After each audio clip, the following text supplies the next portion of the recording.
Okay, well, yesterday we saw probably the biggest win and the fastest response to a public protest in history. A trucker convoy began the occupation of Coutts, Alberta, along the Canada and US border on February the 5th. And 3 days later, it's February the 8th, we have new policy. All vaccine passports within Alberta were removed. The restriction exemptions program was removed. I don't think that there has ever been a protest of this sort that has resulted in change that fast.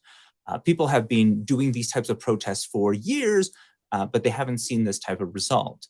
So, what was different? What was different about this particular protest compared to everything else that's been tried for years and years and years?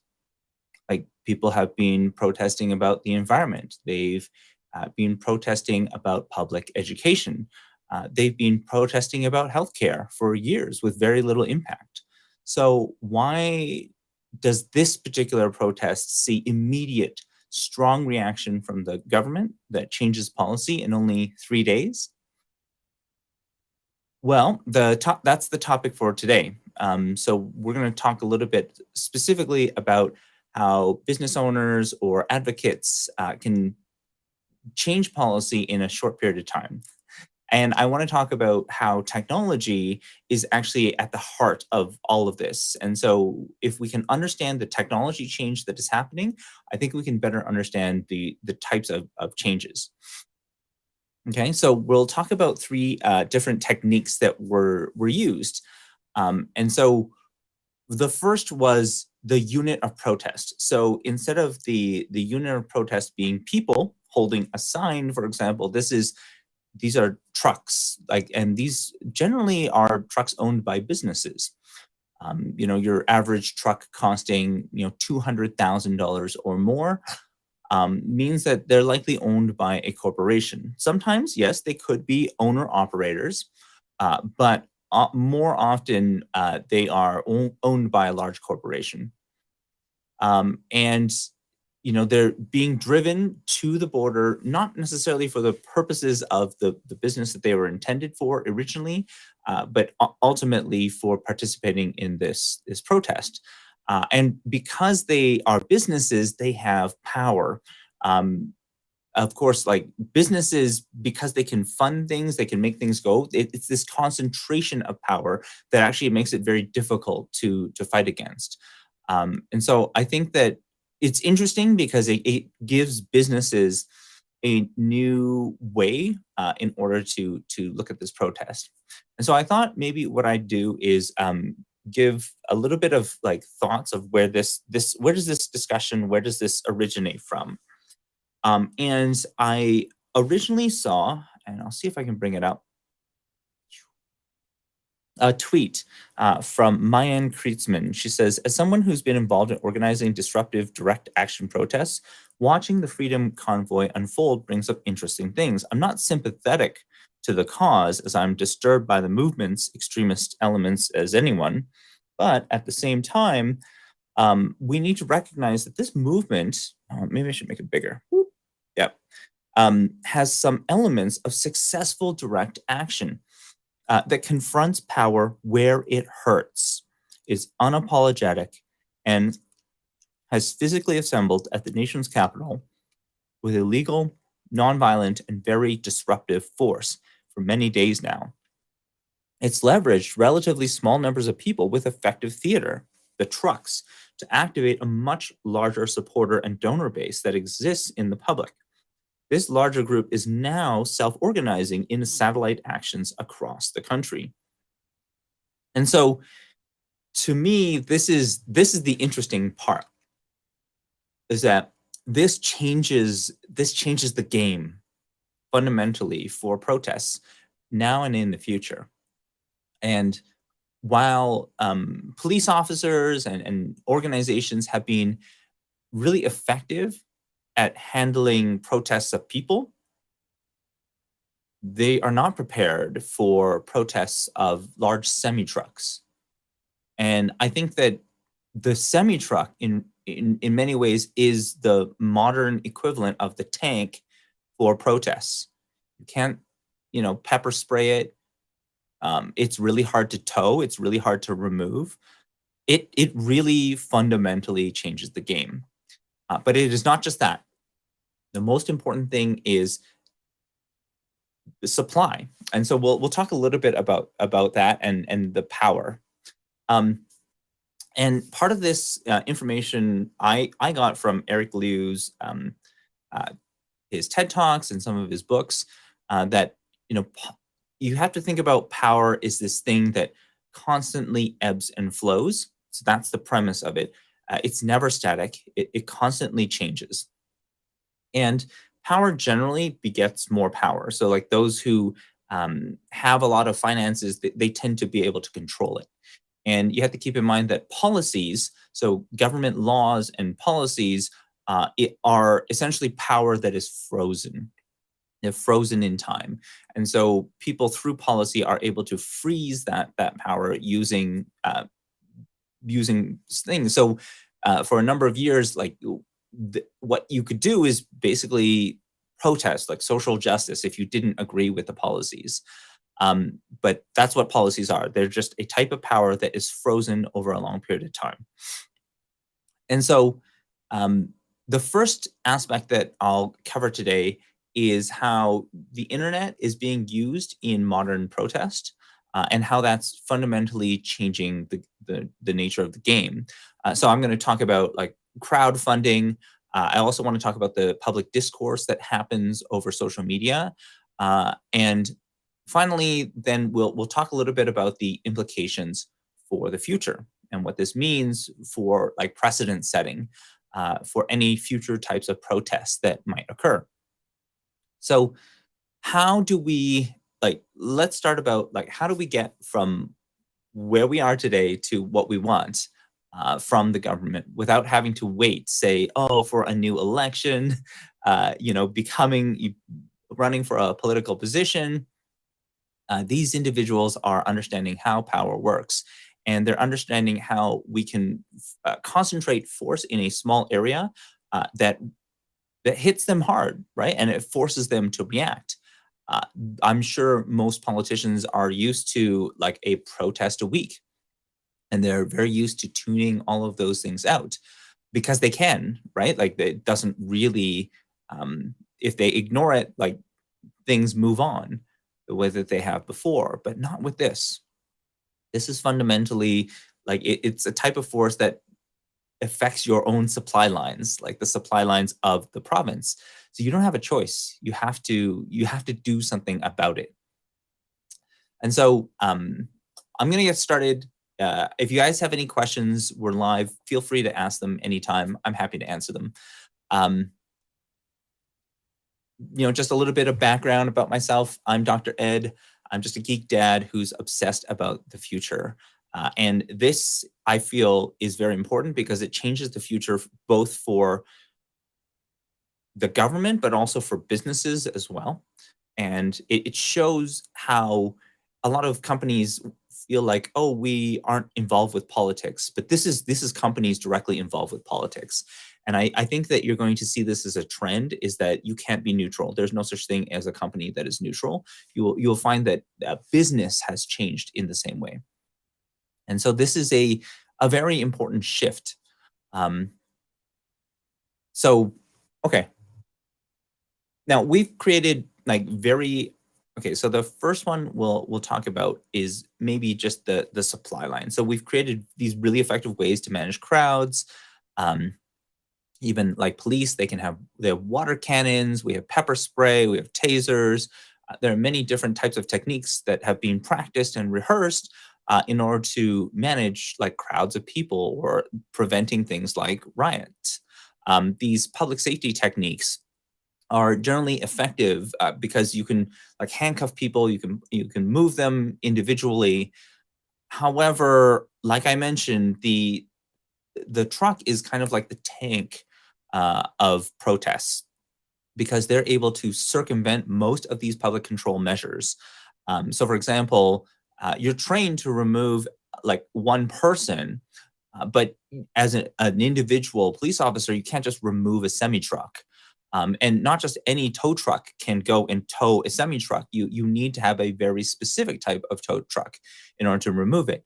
And if you have a bunch of these in sequence, you basically cannot do anything because they're all blocking each other. Like you can't go in and pull one of them off, or it would be extremely difficult to do that.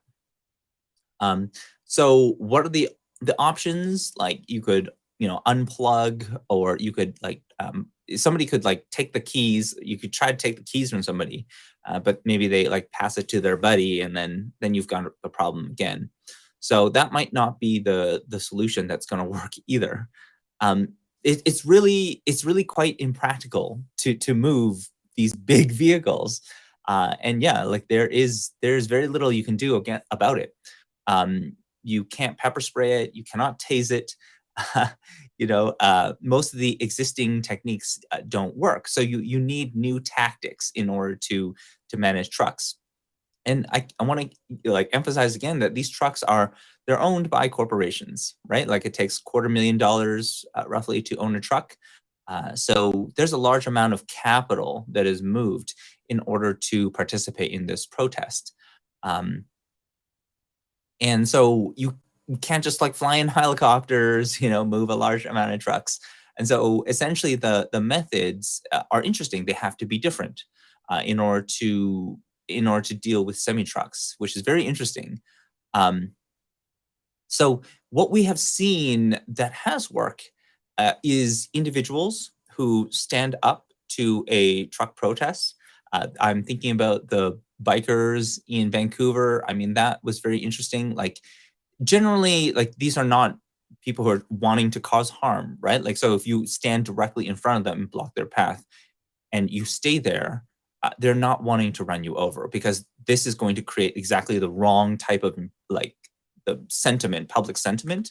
And again, um, in I'll cover this in a little bit, but essentially in military strategic studies, they talk about like terrorism as theater, right? Like it creates effective theater, is what Mayam was referring to as well.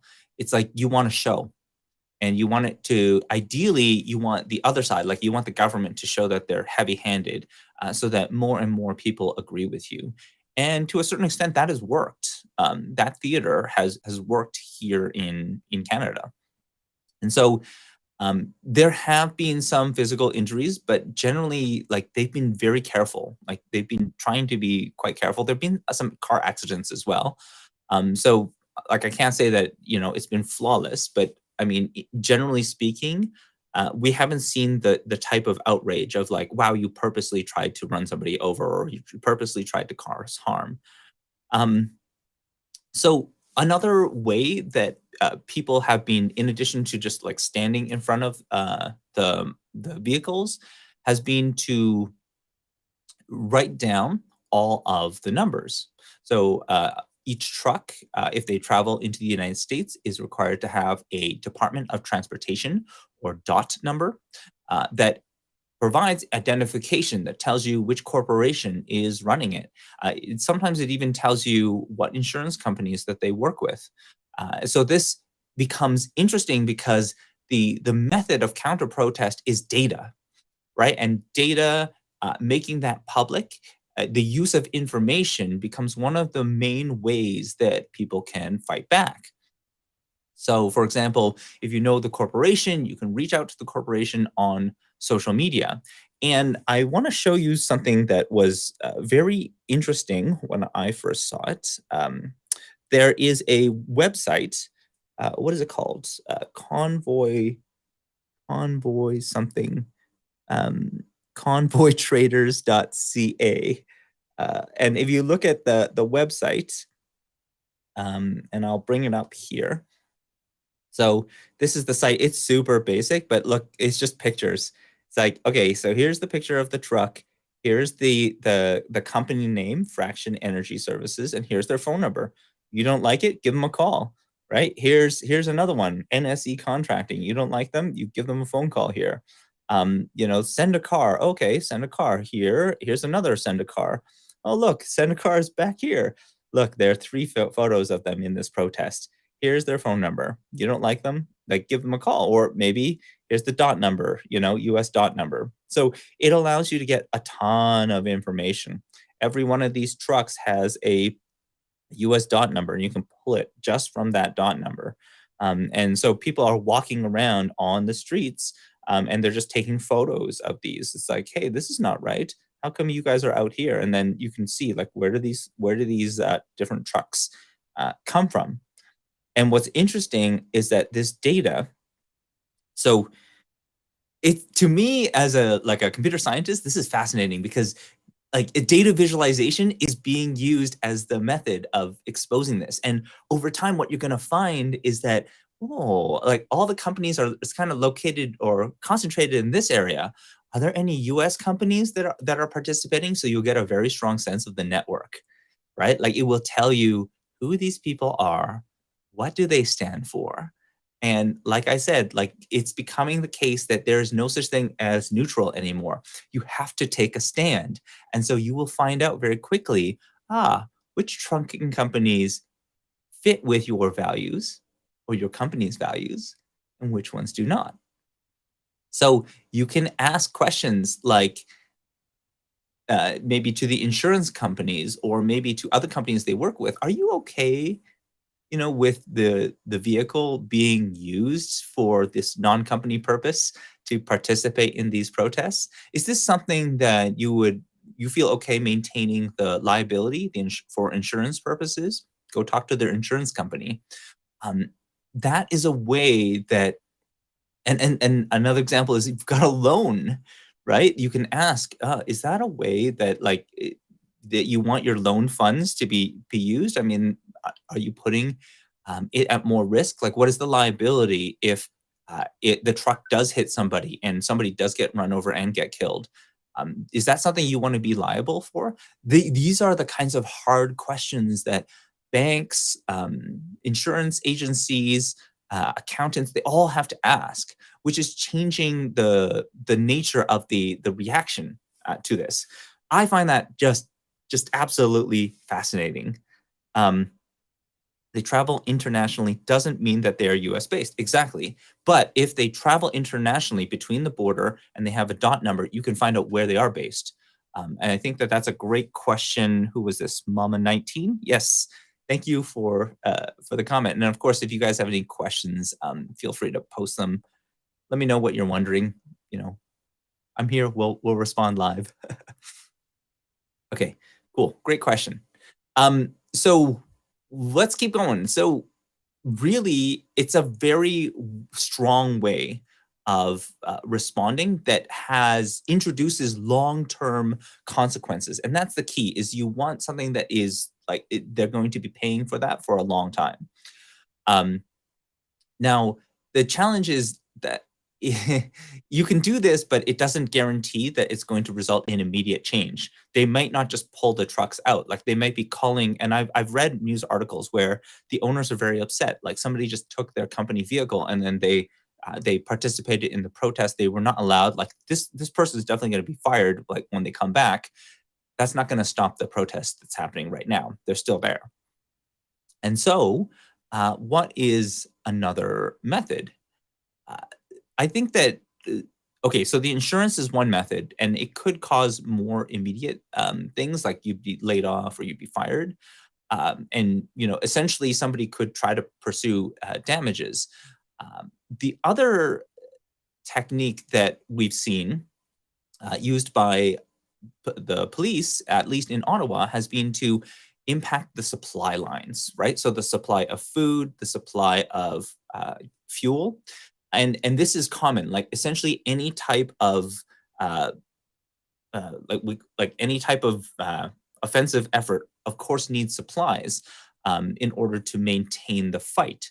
And so if you can stop those, if you can stop the supply lines, then you like say we've known for a long time that like a way of stopping like a crowd of protest is just to prohibit food vendors from that particular region.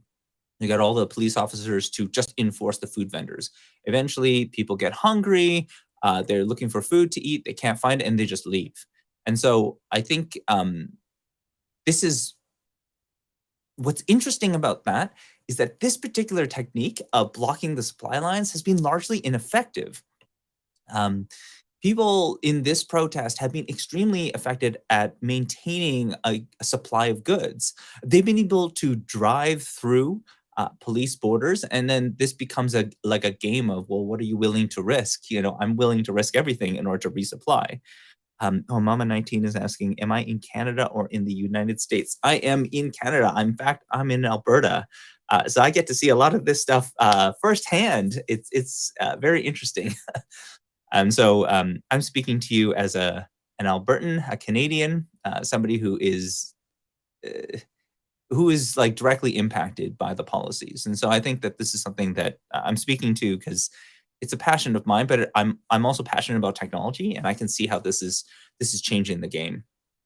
And so what's the key here is like you're trying to have the supply of fuel, but it's not just actually going in and physically supplying it. Like they've been flying in helicopters and stuff to bring in more supplies. It has been the financial method in which they've been able to provide this supply that has been interesting to me because it is the crowdfunding, the GoFundMe that raised over $10 million that got that okay, so even if GoFundMe didn't fully allow it, there have been other methods of funding these individuals. And so that is just, a key aspect is that crowdfunding provides a little bit of anonymity. And I think the other thing to keep in mind is that when the GoFundMe was shut down, there were other like Go Send Go or something like that that was used in order to send money, and so you just could find a different company. But there was another more interesting method that I found, which was people using cryptocurrency. And so there was a number, I think it was a Bitcoin based fundraiser. And so it is possible that a corporation, can be held liable if they start to fund these protests, and eventually somebody could go after them long term. So what is a way that you can get around that and still be able to fund individuals? Well, cryptocurrencies are actually quite effective at keeping the individuals, the private identity of individuals private. And so it actually has been one of the methods by which funding has reached the protesters. Cryptocurrency of all things, and we've known this for some time. I mean, we had Silk Road, for example, when it came to the tech world, which was used to illegally fund things like hits on people, illegal drugs, like you name it, and because of that level of anonymity. The only thing that it's potentially storing is maybe an IP address. But if you're using something like Tor, the onion router, you can actually like hide people's IP addresses pretty easily. So somebody who's in the know could pretty easily donate in a way that would make it very difficult, if not impossible, to trace it back to them. And I think that that's key is that the way in which things are funded and the anonymity means that corporations can just start like spending on these. And so spending, because if you looked at the donations on the GoFundMe, they were like $5,000, $10,000, $20,000. Like, who has that kind of like money in order to fund something like this directly? A lot of the time, it's corporations, right? And maybe the corporations are worried about the backlash that might happen if it's very public that they're supporting this. Okay, no problem. I'll just find a more anonymous way. And so this is a way in which technology has been used. Now, in terms of like positive ways the, that people have been protesting, um, so there was a 21-year-old who was the lead plaintiff, and I'm going to try to bring her up now. it was Lexi Z. Uh, um, I think it was a crowd. Oh yeah, yeah. It was called a class action. Yes, here it is. Oh no, that's not the one. Yes, here it is. So, bring this up. So her name is Zeshi Lee. So bring this up. So she is the downtown resident in Ottawa who was the lead plaintiff in a class action lawsuit. Basically saying that like the honking of horns, the incessant honking of horns that disrupted so many lives was, you know, made it silent on Monday, which is I thought was very very interesting. She's just a public servant behind the proposed 9.8 million class action filed in the Ontario Superior Court of Justice. And a lot of this, she was granted, I think, she was granted a 10-day injunction on Monday banning honking in the area north of Queensway. And what was interesting, like, I want to see where was the UG. Here's the one with the protests. Had to make sure our voice was heard, and she was really doing this, just because she felt she had to do something about it. Um, and I think that the key thing that I found from this that I learned from this was that she said that, and this was her quote, was that in a situation like this, quite frankly, really ruffled my feathers. I really felt that no matter what, I had to do something. And if that something is to be a voice and a face and even a target for people who understand what is really going on here, I was more than willing to do so.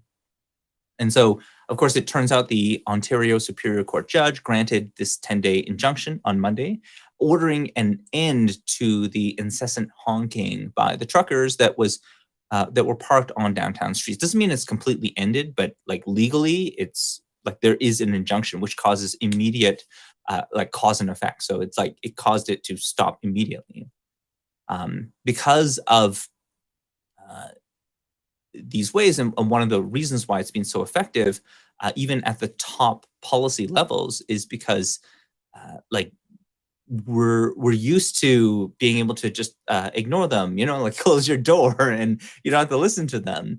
But nowadays, you can't do that. You can't drown out the noise of like a semi honking in the middle of downtown. Like this becomes a all you think about. And so I think that that's very interesting. Is that like the noise is a type of force. In the same way that like it forces some kind of action in the same way that interrupting supply lines does. And so that to me is a powerful way. And this injunction is a way of getting that immediate relief. And I think it was, if I look at the judgment, it was your right to protest is not higher in terms of the Canadian Charter of Rights than our right to being able to live in a safe environment, uh, free of this constant noise. And so, yes, you have a right to protest, but not to like impinge on somebody else's rights to live their own lives. And so, I think they were arguing that a lot of people they can't sleep as a result. They have like terrible anxiety, or they're getting harassed on the street. These are the kinds of things that are impinging other people's rights. So your protest is having that effect. And so the Ontario Superior Court judge agreed and said, no, we're going to issue an immediate injunction, 10-day injunction. You can't have it for that period of time. We'll just assume that it's correct, and so we'll go from there. There's going to be much more that's going to come from this, and I think that that's interesting. So far, I've talked about supply, right? So how do we do the supply? The next one has been about the narratives and social media. I I think it's interesting because social media is this super powerful anger accelerator. You put in like, oh my god, I cannot believe that this is happening. It is like you talk about what is really bad about it, and essentially there are a lot of people who will retweet it. There are a lot of people who will engage, and that's really important because that type of engagement is what leads to that type of engagement is what leads to the type of this is why we have like so much division inside our society. And so I think that if you think about um, really what is going on in this case, man, okay,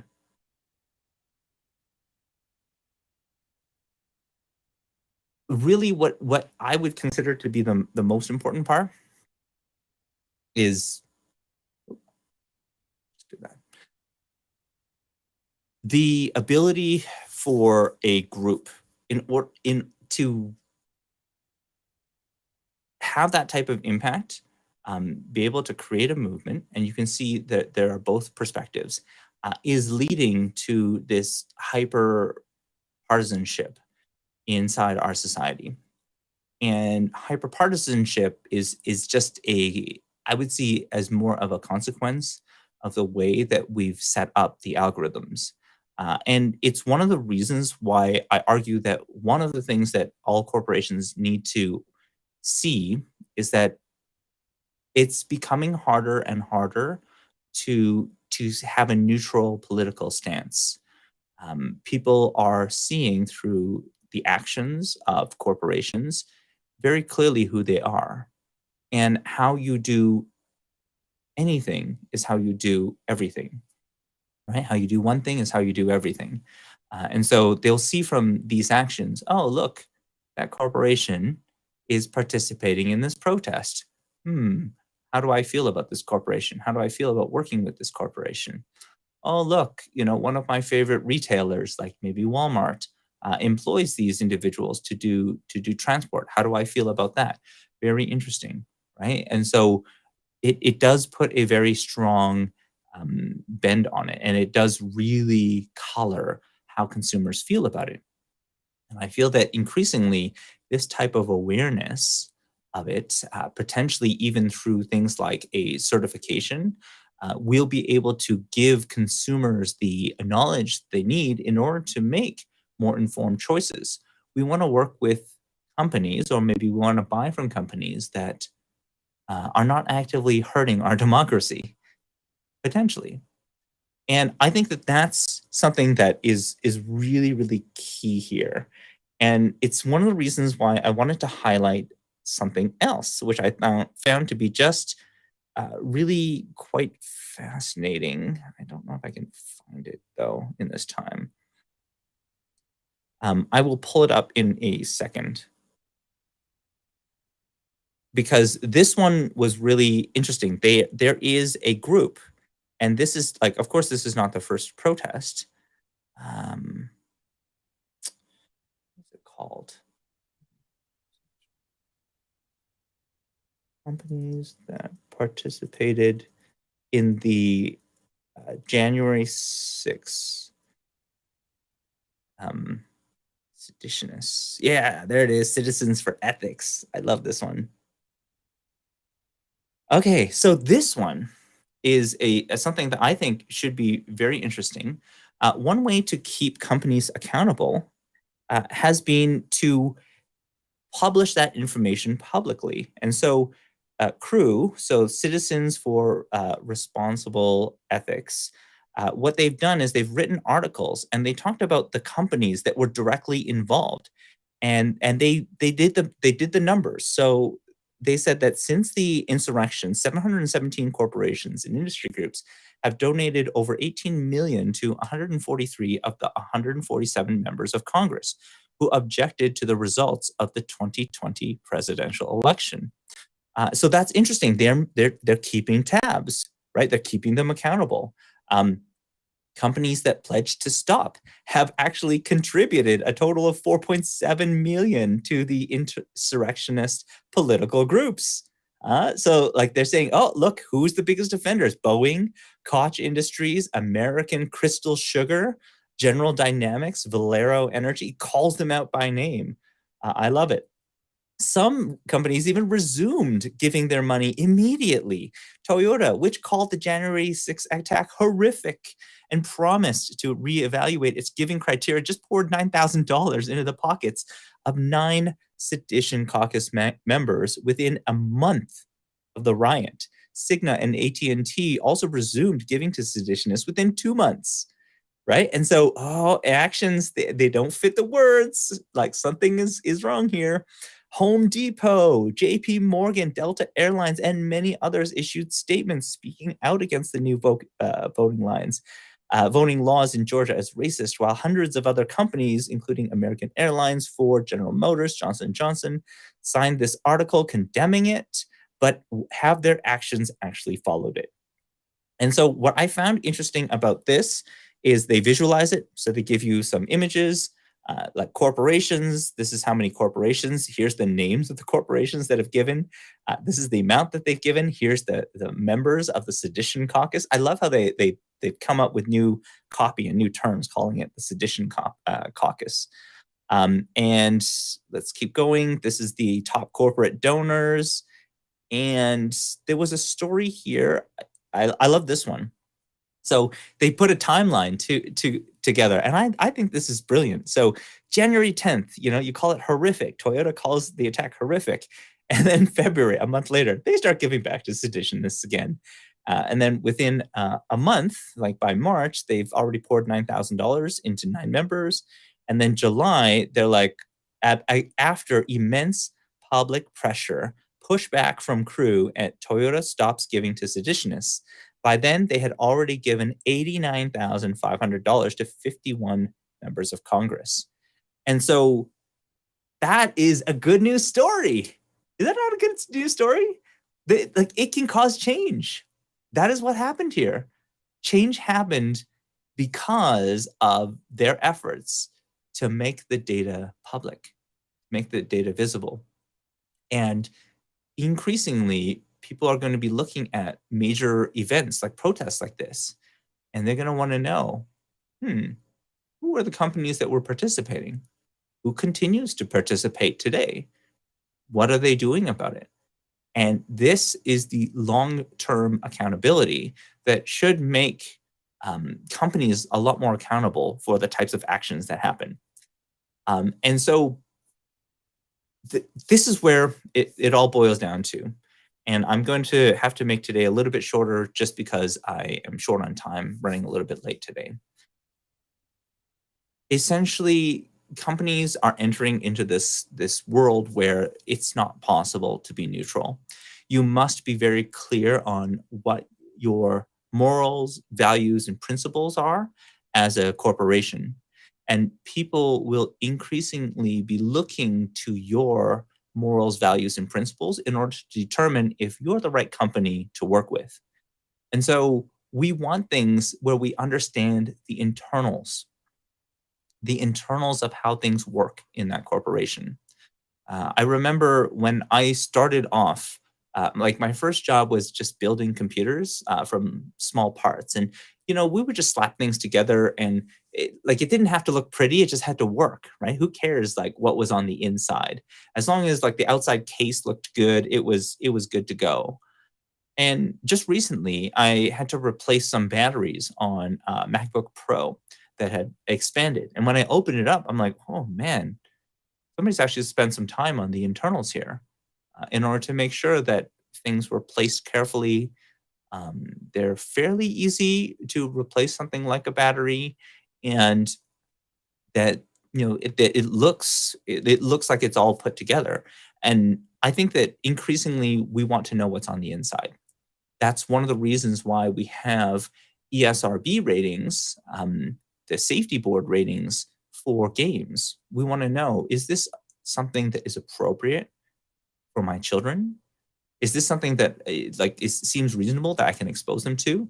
But we don't have ESRB ratings for AI.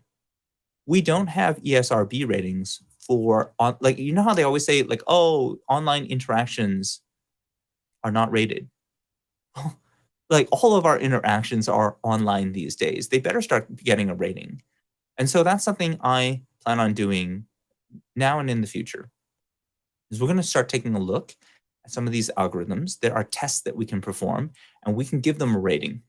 We can give their AI a rating. We can see, oh, how well does this one perform with people of different skin colors? How does this perform with people of different genders? Right? How does it impact people in different ways? And I think that when we start calling it out, visualizing it, making it visible, then we start to create change, right? Like, it takes informing. You need to be informed in order to create those types of movements. And it is the information in this case, the tech, that is really causing the public outrage, and people dropping that company, that is resulting in actual change, right? Like, I'm very excited about Crew, and if you haven't checked them out, like, I'd encourage you, citizensforethics.org, check them out. They have a board, they have lawyers who are on that board. I mean, this is the kinds of stuff that is keeping people accountable these days. And so I'd want to encourage you, look into those companies, look into what is their stance on a lot of issues, because that tells you a lot. That tells you a lot about that company. We are coming to a point where it is very difficult to be neutral. And in fact, being neutral is a way of saying that you support whatever is going on, right? Like, it's, what did they say? Silence is complicit. So you can read into that as well. I think the key is, if we have a good understanding of what we want to see, right? We have a good understanding of where we want things to go in the future and how we want things to improve, then holding companies accountable is very important. Essentially, companies have a lot of power. They have a lot of power in terms of, like, if they can just drive a series of trucks and they're familiar with the latest techniques, they can change politics. I didn't get that. Could you try again? No, it's okay, Siri. You're good to go. Um, so yeah, I think that's it. The things I'll maybe highlight, just as the next step. If you want to learn a little bit more about my work and what I do, I'd encourage you to go and check out my website, edwardc.com/now. And you've seen the logo, the AI parenting logo. So if you want to see that, you can just go to aiparenting.live, and you can learn a little bit more about AI parenting from there. I have a couple courses that specifically talk about moving, like, thinking about screen time from sedation, like the different categories of screen time, from sedation to relation, and then ultimately to creation. And I think that sometimes for parents, we just don't know what to do. What do we do about the screen time? And I think it's really about, what are you creating with it? Asking that question is very important. And I will add that increasingly, the way I see AI parenting is, what is an AI that I, as a parent with two young boys, would feel comfortable exposing my kids to? Is this safe? Is this safe for our kids? It feels like we've thrown away, because online interactions not rated by the ESRB is the default. And I feel like the ESRB has completely abandoned parents, families, children. They have a responsibility to take care for our kids, and then, oh, online interactions are not rated. Well, guess what? All of their interactions are online. They're on TikTok, they're on Snapchat, like, they're on all of these different platforms, not rated, not monitored, not checked. And yes, like, companies, they cannot be held responsible for the media that is on their platforms, because that can be anything. But at the same time, they can be responsible for the media that they choose to amplify, right? And how they help people or hinder people. And I saw a recent tweet which said that, well, this is about Spotify, and they're saying like, Joe Rogan is just a guy. He's got some opinions, some of them like, and but he's generally curious. He's interested in learning, and we are putting a lot of like focus on him as opposed to the company that is amplifying that. And you can see through their own actions that they are making the same types of mistakes over and over and over again, right? They're being defiant. They're saying, you know what? Yeah, we know that there's a lot of like misinformation and stuff. We're not going to change anything. We're, you know what? If you don't like it, just find a different platform. And that's what people are doing. Literally, they're going to different platforms. And so that's something that I think is very interesting.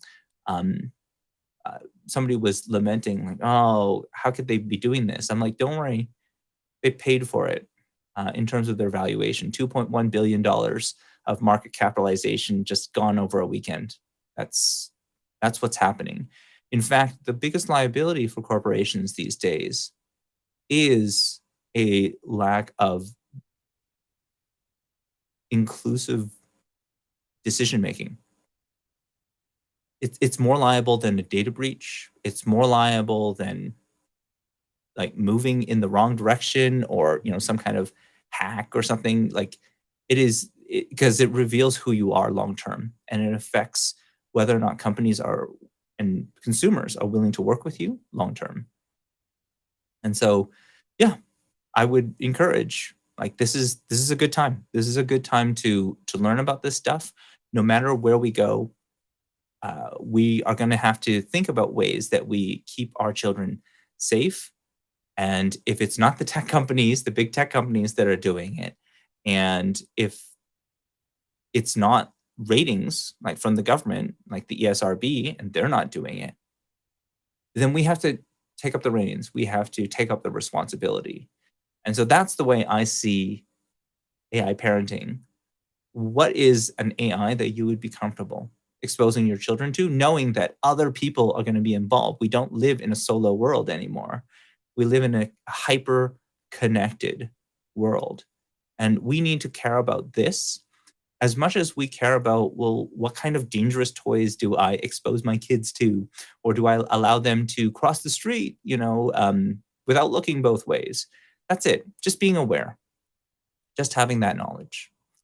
So with that, I want to thank you for attending. If you want to learn a little bit more, just go to aiparenting.live. I think that's a great place to learn a little bit more about this program and what's involved. And if you have something that you find, oh, this is really interesting, or hey, I'd like your opinion on something, reach out, reach out to me.